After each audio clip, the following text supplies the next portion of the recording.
Hello, friends. This is Dave Hurwitz, executive editor at ClassicsToday.com, here with fabulous concert programs, number 74. This is part of our Honegger Symphony Cycle, number 6. And you're going to say to yourself, well, wait a minute. Honegger only wrote 5 symphonies.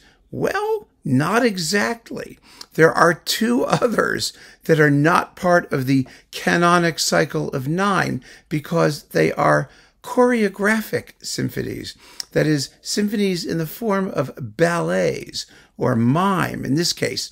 And the first of them is Horace, victorieux, a Symphonie mimée, a mimed symphony, which is basically a ballet. And these things became kind of popular in the wake of Ravel's Daphnis and Chloe, which he called a symphonie chorégraphique, a choreographic symphony. So there you go.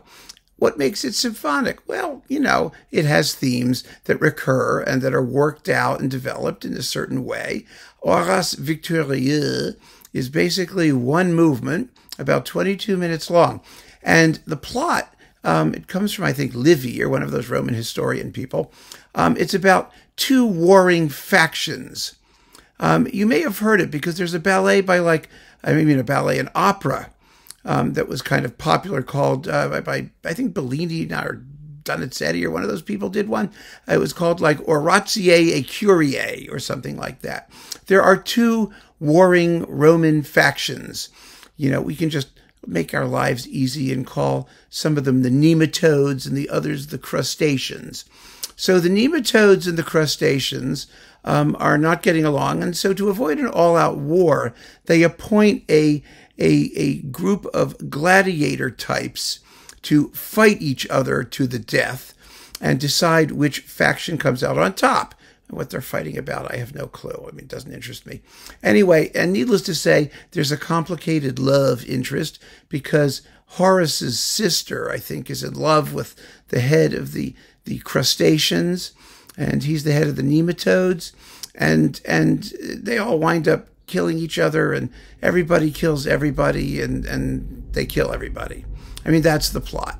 And so in 20 minutes, roughly, Honegger proposes to mime, to mime this story. And the music that he writes, it's a horrific story, is really grinding and dissonant and vicious and nasty. And it's fun. I love it. And it's only 20 minutes long, which is good because much more than that, you'd run away screaming. It is a gnarly piece of music. Very gnarly, but quite brilliantly done. It's one of his earliest orchestral works, and nobody ever plays it. It's been recorded a few times. Michel Plasson did it for Deutsche Grammophon, so you can find it, and it's really worth listening to if you want a sort of, vicious, nasty, gnarly, dissonant, bump and grind battle piece. It gets the job done. It's exciting. And there's something, viscerally gripping about the whole thing. It's melodic. It has motives and things, recognizable ones.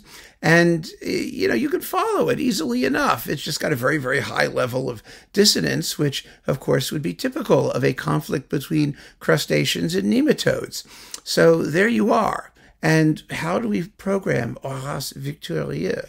Well, this particular program, I think, starts off with the Honegger because it begins with a bang, with this nasty fanfare, and you really want to, just give the audience all of the, have them get the bitter pill up front. Let's call it that way. Let's be frank. Wonderful music worth listening to, but not easy music. And so it's good to have a fresh audience that's receptive as you assault them with this. Really, it's a very confrontational piece, as you might expect. And there's a place for those as well. So after that, we're going to relax a bit and do the concerto-like thing. But I didn't want a normal, everyday, average concerto. I wanted something really cool that'll really surprise everyone with its freshness and deliciousness. And that's the Casella Partita for piano. And it's like strings and 4 trumpets. It's a strangely constituted chamber orchestra type thing. It's brilliant. It's neoclassical, and it's just delicious. I mean, the finale with the trumpet fanfares.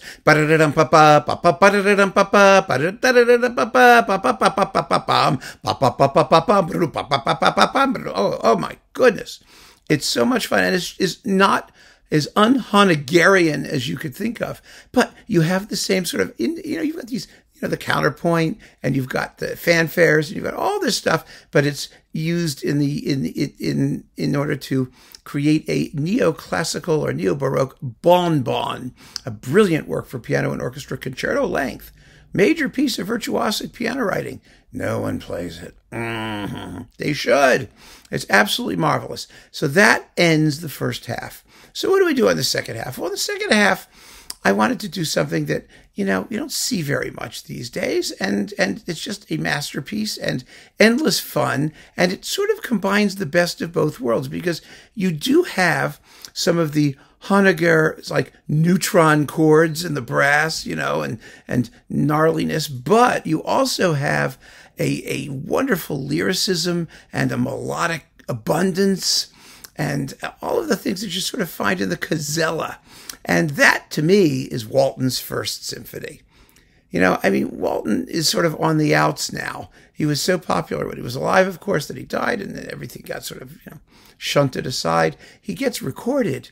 But boy, I've seen the Walton first once in my life. Andre Previn did it, and he brought it with the LSO. But other than that, or it was the Royal Phil, I don't know, was it Carnegie Hall? I've never seen it programmed. It's a very difficult symphony to do. It's virtuosic, and it's exciting, and it's thrilling, and it's a real roof raiser at the end. And that makes a terrific ending of a very, I think, unusual but rewarding program of non-canonic Honegger symphony stuff. So keep on listening, friends. Thanks for joining me. Take care.